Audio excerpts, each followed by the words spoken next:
నిరంతరం బడుగు బలహీన వర్గాల కోసం కడు పేదల కోసం పోరాటాలు చేసే సిపిఐ పార్టీ ఇవాళ నిర్మాణ సమావేశం ఏర్పాటు చేసుకుని 3 రోజులుగా సమావేశం పూరించింది.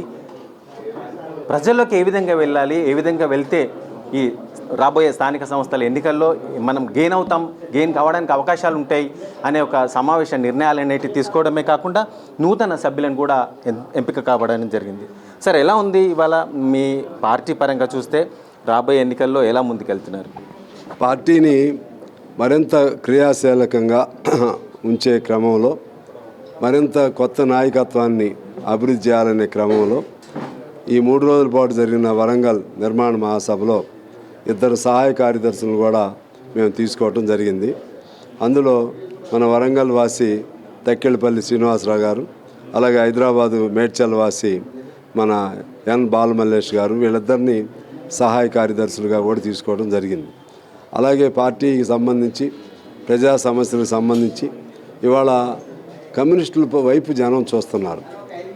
మేము ఒకసారి అధికారంలో వస్తామని కాదు, కమ్యూనిస్ట్ పార్టీ బలంగా ఉండాలని, కమ్యూనిస్ట్ పార్టీ పేదవాళ్ళ తరపున గొంతు తిప్పాలంటే వీళ్ళు బలంగా మరింతగా నిర్మాణపరంగా బలపడాలని కోరుకుంటున్నారు. ఈ మధ్య అసెంబ్లీలో నేను ఒక్కడనే ఉండి మాట్లాడిన అంశాల పట్ల పెద్ద స్పందన ఉంది, అందరు కామెంట్స్. అందుకే కమ్యూనిస్టులు ఉండాలి కోరుకుంటున్నామని.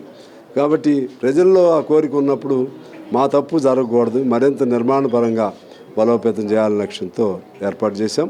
ఖచ్చితంగా కమ్యూనిస్ట్ పార్టీని ముందుకు తీసుకెళ్ళే ఆ క్రమంలో మాకు ఈ 3 రోజుల సమావేశాలు చాలా ఉపయోగపడ్డాయి.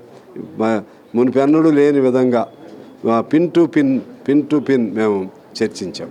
కూనంనేని సాంబశివరావు గారు, ఇవాళ మీరు సిపిఐ పార్టీ కార్యదర్శిగా ఉన్నారు. ఇటు మిత్రపక్షంగా కూడా ప్రభుత్వానికి మీరు ముందుకు వెళ్తున్నారు. కానీ వాళ్ళ సమావేశం లోపల చాలా విమర్శలు, ప్రభుత్వ వైఫల్యాల మీద మాట్లాడడం జరిగింది. ఏమేమి వైఫల్యాలు ఉన్నాయని మీరు స్పష్టంగా వారికి చెప్తా ఉన్నారు. అసలు మీ మిత్రపక్షంగా ముందుకు కలయిక ఎలా కొనసాగుతుంది? మిత్రపక్షమే మేము ఇప్పుడు కూడా. మిత్రులు బాగుండాలని కోరుకునే వాళ్ళల్లో మేమే నెంబర్ 1గా ఉంటాం కమ్యూనిస్టులు ఎప్పుడైనా.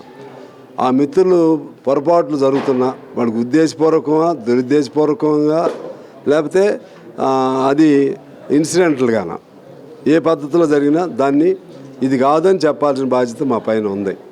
ఆ క్రమంలోనే ఇవాళ కొత్తగా 8 నెలలు అయింది. గవర్నమెంట్ ఇంకా హడావుడిలో ఉన్నారు. ఈ హడావుడి తగ్గించుకోమని మేము అడుగుతున్నాం. ప్రశాంతంగా కూర్చుని ఏమేమి సమస్యలు ఉన్నాయి మీకు తెలియని కాదు, తెలిసిన వాటినైనా ఒక క్రమ పద్ధతిలో పెట్టుకోవాలి, సమిష్టిగా పెట్టుకోవాలి.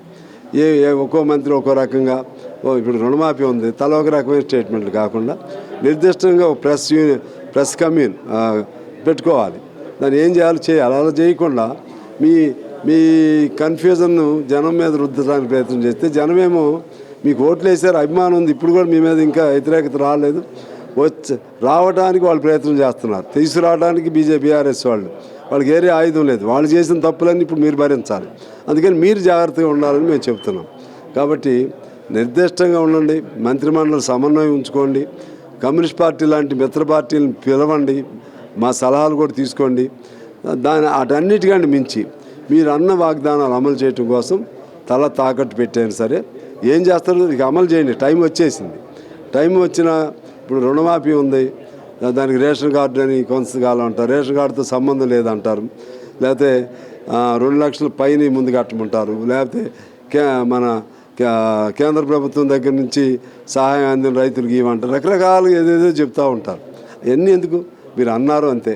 పాత రైతు, ఆ రైతుకి వడ్డీ అప్పు తీసుకున్నాడా లేదా అది చూడండి. రైతు భరోసా అనుకోండి, అది దాని మీద చర్చలు జరపండి. ఇది వద్దు. దీనివల్ల ఏమైందంటే రైతులందరూ కన్ఫ్యూజన్, రోడ్లు ఎక్కుతున్నారు, ఎవరు పిలిచినా ఎక్కుతున్నారు. ఇటువంటి జాగ్రత్తగా తీసుకోకపోతే లాంగ్ రన్లో వ్యతిరేకత వస్తుంది.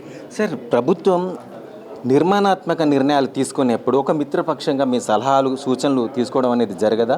మిమ్మల్ని సంప్రదించారా? అది వాళ్ళ పార్టీ వాళ్ళ ఇష్టం. మిత్రులుగా ప్రభుత్వ నిర్ణయాలను అందుకని ఎలక్షన్ల వరకు కలిసి చేశాం. కానీ మిత్రులుగా వాళ్ళకి మిత్రులుగా అనుకున్నా, లేకపోతే పొత్తులో భాగం అనుకున్నా పిలిచి మాట్లాడితే వాళ్ళకి మంచిది అది. ఎందుకంటే ఆ రోజు కలిసి తిరిగాం, మాకు ఒకటి చేశారు మీరు, మీకు 118 మేము చేసాం. దాని అర్థం ఏంటి? మీరు భాగస్వామ్యంగా మాకేం పోస్టులు వద్దు, ఏం అవసరం లేదు. మీరు చేసిన తప్పులు ఏమైనా ఉంటే అవి కూడా మా మీద కూడా పడతాయి. ఇప్పుడు మేమేమో మీరు మిత్రులు, ఎక్కువ మాట్లాడలేము, ఎక్కువ అనలేము. అదేవిధంగా కమ్యూనిస్ట్ పార్టీగా ఏం అంటలేదని మన ప్రజల్లో వస్తుంది. అన్నీ జరగకముందే మమ్మల్ని పిలిచి మిత్రధర్మం అంటారు దాన్నే, కూర్చోబెట్టి మనం ఏం చేద్దాం, అప్పుడప్పుడన్నా సమన్వయంగా సమావేశాలు జరుపుకుంటే మంచిది. అది మీ మంచి కోసమే జరుగుతుందని మేము చెప్తున్నాం. సరే, ఇవాళ సిపిఐ సిపిఎం మిత్రపక్షంగా వామపక్షాలుగా ఇన్ని రోజులు మంచి ఫ్రెండ్షిప్తో కొనసాగి ఎన్నికల ముందు వచ్చేసరికి మీరు ఏదైతే కాంగ్రెస్ పార్టీకి మద్దతుగా నిలబడడంతో కొంచెం దూరమైనట్టు కనబడుతూ ఉంది. మరి మీరు సఖ్యతతో ముందుకెళ్ళే ప్రయత్నాలు ఉన్నాయా, లేకపోతే తెగిపోయినట్టే ఉందా? ఎందుకు తెగిపోతాయి? ఇప్పుడు లెఫ్ట్ యూనిటీ అది వేరు. ఎలక్షన్లు వచ్చినప్పుడు వచ్చేసరికి అన్నిట్లో యూనిటీ ఉండాల్సిన అవసరం లేదు. ఎలక్షన్లే ప్రాతిపదిక కాదు, అదర అంశాలు ఉంటాయి, ప్రజా పోరాటాలు ఉంటాయి. ఒకసారి కలుస్తాం, ఒకసారి ఆ కుదరినప్పుడు ఈవెన్ ఇద్దరం కలిసి ఉన్నప్పుడు కూడా పరస్పరం కూడా పోటీ చేసుకునే ఉన్నాయి, ఇద్దరం లెఫ్ట్గా ఉన్నప్పుడు కూడా. అందువలన అవన్నీ మనం అది తెగిపోయినట్టు కాదు. లెఫ్ట్ ఈజ్ లెఫ్ట్, ఎప్పుడు కూడా మేము ఐక్యంగానే ఉంటాము. ఉండాల్సిన ఆ నీడ్ ఇది, ఉండాల్సినటువంటి తరుణం ఇది అని చెప్పి మేము తెలియజేస్తాం. సరే, ఇప్పుడు స్థానిక సంస్థల ఎన్నికల్లో మరి కలిసి వెళ్తున్నారా? అదే మళ్ళీ ఇప్పుడు ప్రభుత్వంతో కొన్ని సీట్లు పంపకం అనే విషయం లోపల ఏర్పాటు అనేది జరుగుతుంది. ఇప్పుడు ప్రభుత్వమా లేదా ఇంకోట పాయింట్ కాదు. అక్కడ ముందు మాకు మేము బలపడాలని కోరుకుంటున్నాం. మేము గెలుస్తాం ఓడతాం కాదు, ముందు మా బేస్ నిలబెట్టుకోవాలి. మాకు ఎవరన్నా కలిసి వస్తే ప్రభుత్వంతో వాళ్ళు బాధ్యతగా వస్తే వాళ్ళతో కలుస్తాం. లెఫ్ట్ ఏదైనా కలిసి వస్తే లెఫ్ట్తో కలుస్తాం. ఈ రెండిటితో మిగిలిన వాళ్ళతో కలవు. కాబట్టి ముందు మా కాళ్ళపైన మేము నిలబడి, నిన్నంతా చర్చలు అవే కదా, పార్టీ ఎక్కడెక్కడ మేము బలంగా ఉన్నాం ఆ పంచాయతీల్లో దాన్ని బలోపేతం చేసుకోవడానికి ప్రయత్నం చేయాలని భావిస్తున్నాం. మరి రైతు రుణమాఫీ విషయం లోపల ఇవాళ సుమారు 1 లక్ష మంది రైతులకు మాఫీ జరగడం లేదు అనేది ఇవాళ బీఆర్ఎస్ పార్టీ ఎప్పుడు దాన్ని ఎత్తి చూపుతూ ధర్నాలు గినక చేస్తూ ఉంది. సార్, ఇవాళ వామపక్షంగా మీరు కూడా ప్రజల కోసం బాసటగా నిలబడతారు. మరి దాన్ని ఎలా చూస్తారు? నిజానికి నష్టం జరుగుతుందా? మరి ఎన్ని కోట్లు శాంక్షన్ కావాల్సింది ఉండే? నేను మీకు చెప్పింది అదే కదా, దాని మీద క్లారిటీతో రావాలని ప్రభుత్వాన్ని అడుగుతున్నాం.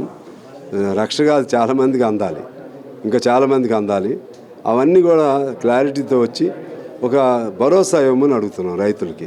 ఇదిగో మీకు ఇంత రావాలి, సమిష్టిగా మంత్రివర్గం కూర్చుని ఇది ఈ కారణంతో ఇంత రావాలి, ఇవన్నీ కూడా మేము ఇస్తాం అని తీసుకురండి. తొందరగా ఇస్తామని చెప్పొద్దు, ఇక ఎక్కడో చోట తీసుకురండి, తీసుకొచ్చి వాళ్ళ బాకీలు తీర్చండి. Thank you. ఇలా హైడ్రామాగా ఉందా, లేకపోతే నిజాన్ని కూడా రాష్ట్రం మొత్తం కూడా ఈ సమస్య పరిష్కరించే కోణంలో ముందుకెళ్తుంది అంటారా?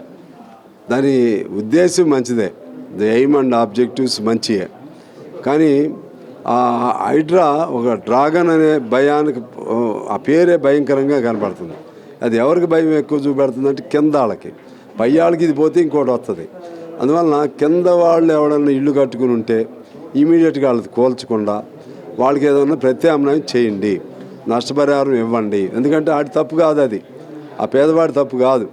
వాళ్ళకి అమ్మినవాడు ఎవడు, దానికి పర్మిషన్ ఇచ్చింది ఎవరు, అవన్నీ కూడా చూడండి. పెద్దవాళ్ళు ఓకే, మీరు తేల్చుకుంటారు, వాళ్ళు గవర్నమెంట్ కోర్టులో తేల్చుకుంటారు. చిన్నాడి వరకు మాత్రం వాళ్ళ జోలికి వెళ్ళొద్దని, మేము వాళ్ళలో భయం కల్పించొద్దని మేము డిమాండ్ చేస్తాం. పార్టీ పరంగా దాడులు అన్నట్టుగా పోకుండా ఉండేందుకైనా ఇవాళ నాగార్జున దాని మీద ఇవాళ దాడి చేసి కూల్చడం జరిగింది. రేపు బీఆర్ఎస్ పార్టీ నాయకుల కూల్చేందుకోసమే అంటారు. అది ఎవరి అయినా కానీ, అది బీఆర్ఎస్ అది ఇంకోటి కాదు. ఇప్పుడు రీజన్ చెప్పారు కాబట్టి అందులో బీఆర్ఎస్ వాళ్ళు ఉండొచ్చు, కాంగ్రెస్ వాళ్ళు ఉంటే వాళ్ళవి కూడా ఉండొచ్చు. ఉంటే మంచిది, పారదర్శకంగా కనపడుతుంది. Thank you. మొత్తానికైతే ప్రభుత్వం పారదర్శకంగా ముందుకు వెళ్ళాలని, వెళ్తే అందరికీ న్యాయం జరుగుతుంది. కానీ పేదలు ఎవరైతే ఉన్నారో వారిని వెంటనే వాళ్ళ మీద చర్య ఉండకుండా వారికి ప్రత్యామ్నాయంగా ఇళ్ళు కట్టించడమా, లేకపోతే ఏదో ఒకటి చేసిన తర్వాత అలాంటి నిర్ణయాలు తీసుకోవాలి. ముఖ్యంగా ఏదైతే ఈ ఇండ్లకి పర్మిషన్ ఇచ్చిన అధికారులు ఎవరు, వీళ్ళందరినీ కూడా ఫస్ట్ వారి మీద చర్యలు తీసుకోవాలని చెప్తా ఉన్నారు. అలాగే నిర్ణయాత్మక సమావేశం అనేది మా పార్టీ బలోపేతానికి చాలా ఉపయోగపడనుంది అని చెప్తున్న పరిస్థితి. కెమెరామెన్ రాముతో నరేందర్, NSR న్యూస్, వరంగల్.